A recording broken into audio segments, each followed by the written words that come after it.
Do you need to adjust anything? How's that? Oh, All 8 right. points for Steve just for doing that. Sweet. 8 points for adjusting the light. And 2 points to Molly for whatever she's doing. She's getting her robot dance ready. 2 points for the robot dance, which is appropriate. It's time for our second pop quiz. This pop quiz is from the head of guidance, Nate Green.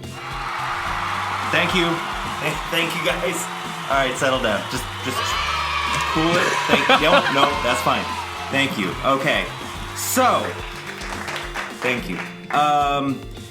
What I want to do today is a lot about guidance is trying to make sure you're on the right path, and sometimes you're not, and that's okay because we learn a lot about our choices and what might not work. It helps us for the future. So there was this 13th century Persian poet who said, "Be like a tree and let the dead leaves drop." So I want to ask my fellow faculty members to kind of interpret that and help me shed some light on what that phrase can mean and how you can put that into practice in your life. So think about this. Be like a tree and let the dead leaves drop. Mm-hmm. Yeah. Now, Steve, can you help me understand your interpretation of that? Apparently no. Sorry, I'm writing it down. Oh, I love Nate. I love that you picked me to go first because I am I know you the do. most prepared to talk about this. It's of course a reference, a prediction. It's a premonition. When this was written, of course, Back to the Future hadn't come out yet. But it was written in the stars and predicted by the Aztecs as far as 4,000 years ago. So what they were, what of course referencing was the classic line from Biff, "Make like a tree and get out of here." But they didn't really get the concept of meta humor at that point, and they kind of translated it a little bit too literally. And that's how I. Yeah. So that's what I believe that means. Yeah. A misquotation that was written in the stars from a movie that was made 4,000 years later. Yes. I like that. That's deep.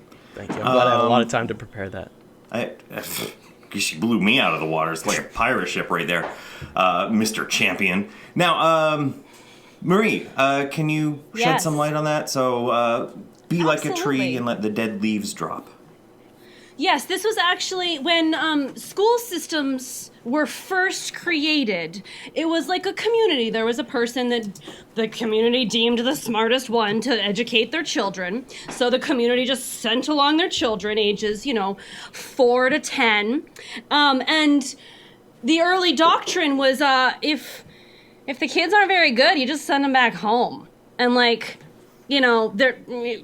focus on the good ones. Yeah. And if they're just not really up to par, we just send those ones back. We just let the dead ones go. They're just, let's just move along. So, clearly, this did not work out well in the education system in the long run, so it was quickly rid of it. But it comes from, if your kid's not up to par, just send them home. Mm-hmm. So early school systems were more like a game show where if you didn't make the cut, you were sent home.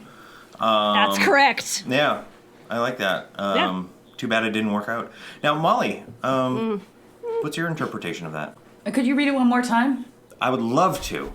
So again, Rumi said, "Be like a tree and let the dead leaves drop." Yeah, Rumi. Really deep stuff. Love Rumi, actually. So what he was referring to was when you're really stressed out, when you're feeling down in the dumps, when the depression feels like it's strangleholding you, what you need to do is get yourself a haircut. You know who really took this to heart? Was Britney, bitches. Britney Spears! She Yeah. was stressed out. There's so much on her plate, man. People were judging her. She couldn't even drink a Starbucks mocha frap without somebody commenting about her juicy pants. So she shaved her head because she read Rumi and she was like, I feel ya and I'm going to do it. So what he's saying is if you're stressed out, you're feeling, like things aren't going to go on, give yourself a little snip. Not that snip, hair. Give yourself a haircut, and all will be better. You'll be freshened up and ready to start the next day. I love it. Now, speaking of haircuts, Bob, what's your take on that? Nice transition. So, you were talking about the 13th century Persian saying, writings. Well, everybody knows that 13th century Persia was at the height of the Islamic Golden Age, right before the Mongols invaded and crushed the civilization. Now, the advances within the Islamic Golden Age are huge. Huge advances in mathematics when they took the concept of zero from India. Huge advances in literature, in art, and in particular, in music. And this saying, this poem, be like a tree and let the dead leaves drop, were about the invention of electronic music in the 13th century in Persia. In specifics to letting the dead leaves, much like the beat, drop. Yep. Yeah. Wow. I guess I got the prediction off. Wow, that's so good, Bob. I read that totally differently. I mean, yours was good. Bob's was better, but I mean, we're team here.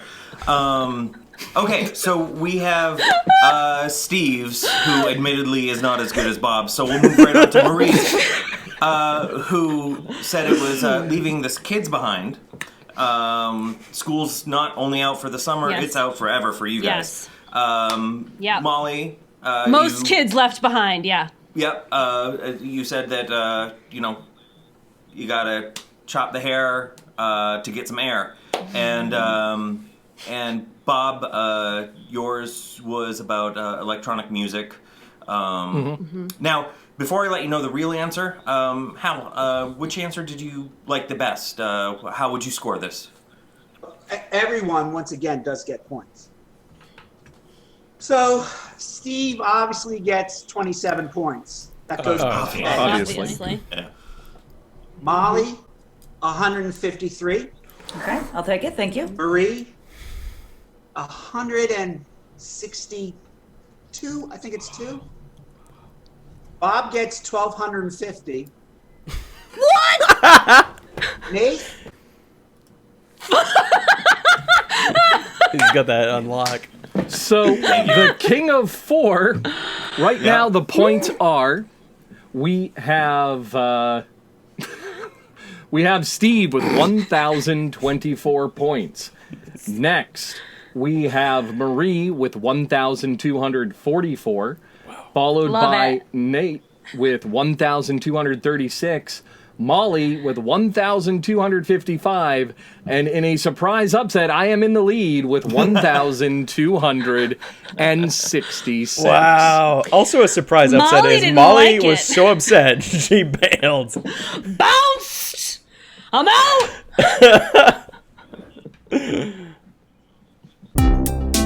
A short while later.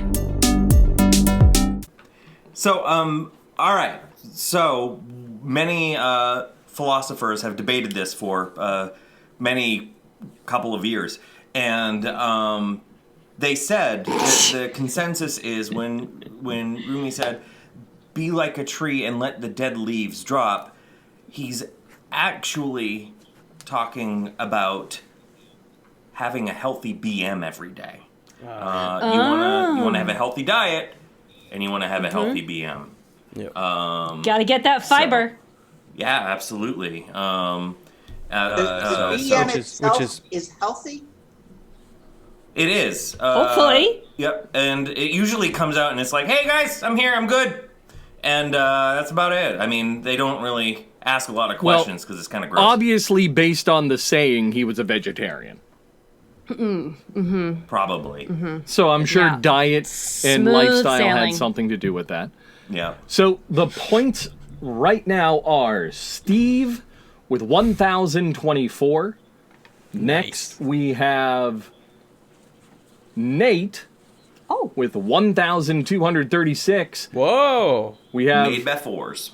Marie with 1,244, Molly with 255, and in a weird upset, I am in the lead with 1,266.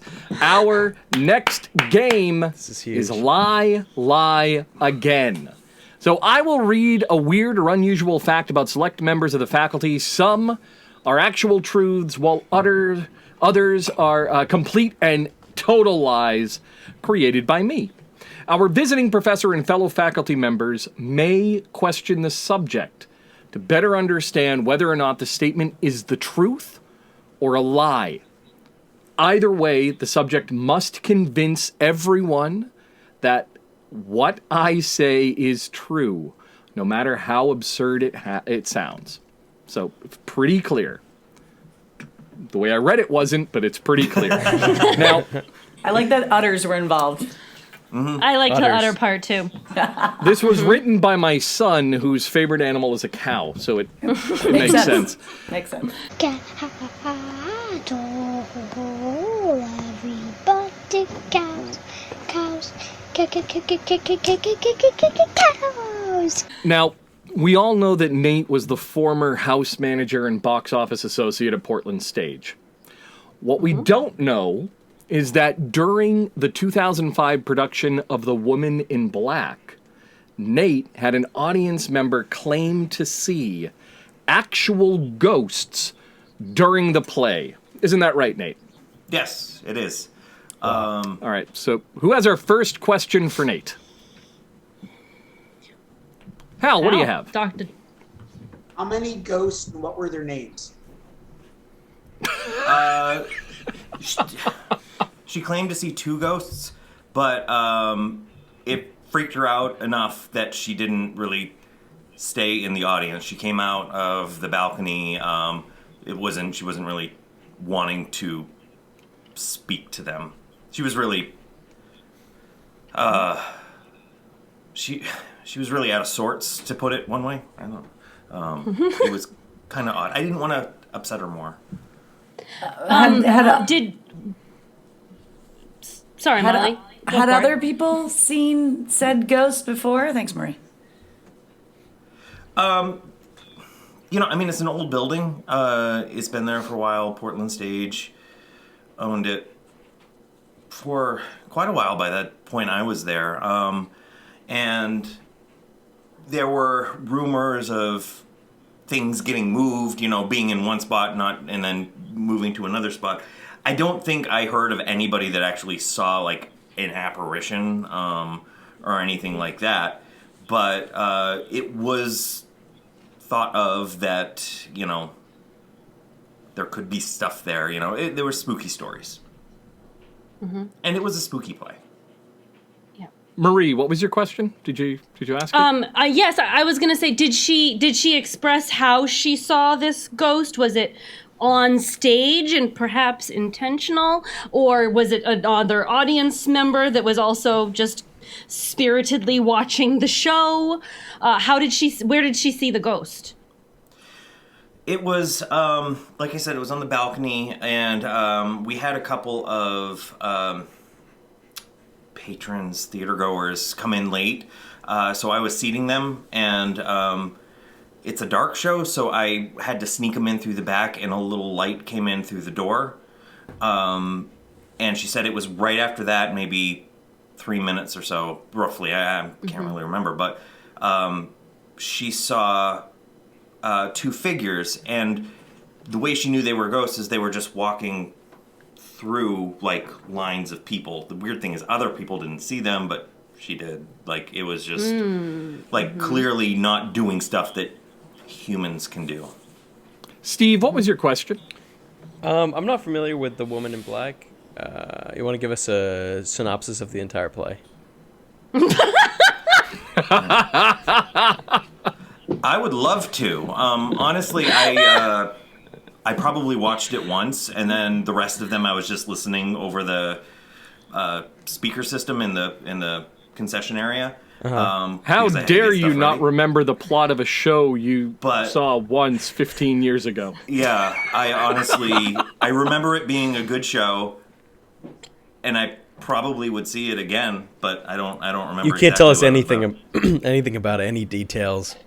It was a spooky show about a woman in black. Yeah. I was going to ask what I what could color take a the guess. woman was wearing. I could take a guess, but honestly, I don't. It would just be a guess. I just don't remember. I can tell you how the right. dishwasher works. Intriguing. Oh, please Marie. do. Yeah, tell us about that.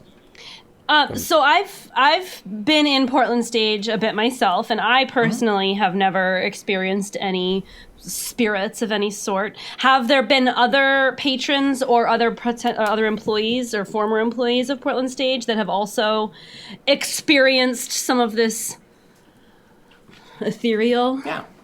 Well, like I said, sometimes the only thing is they're like stories. I haven't had anything happen specifically to me, and I've been in that building alone before. But most of it is just things being placed one place and then showing up in another.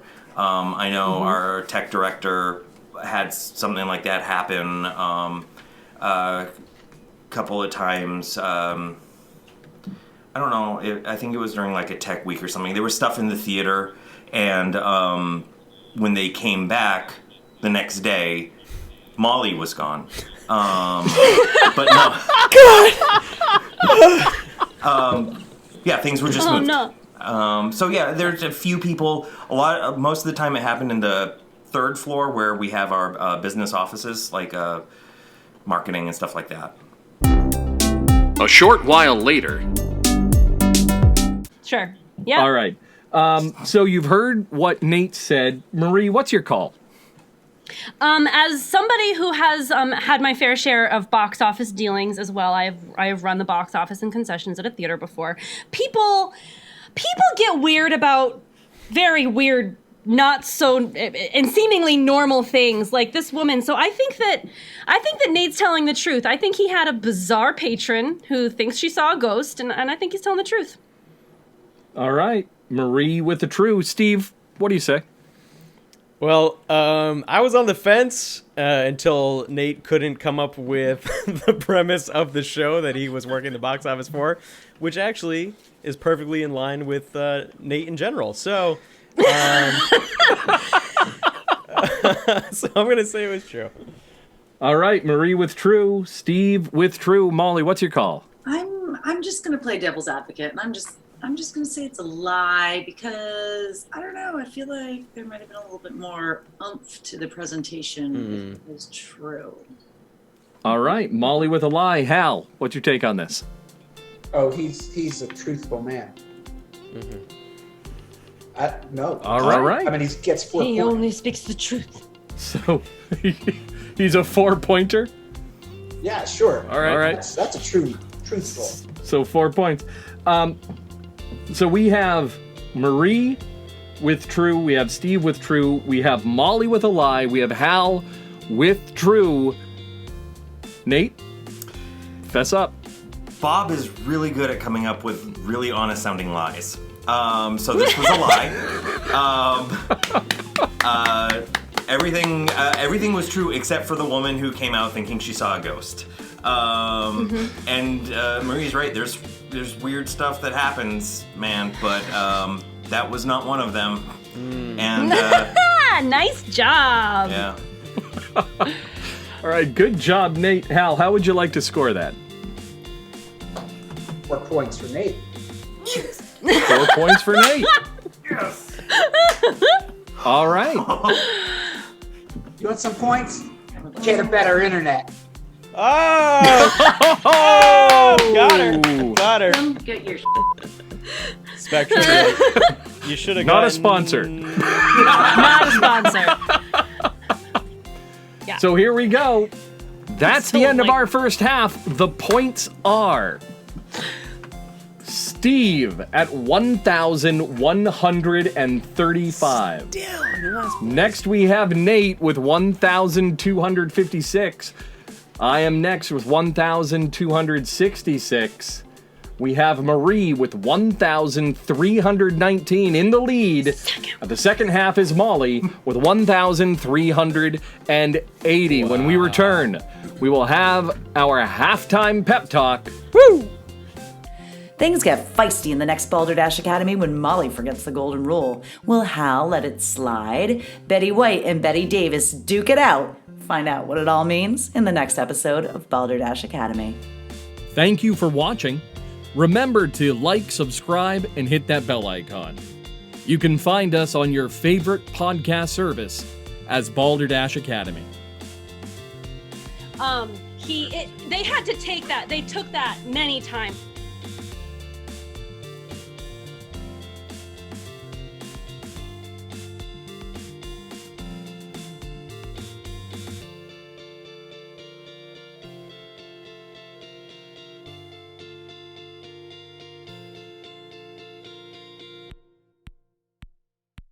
Obviously. Go Dashers!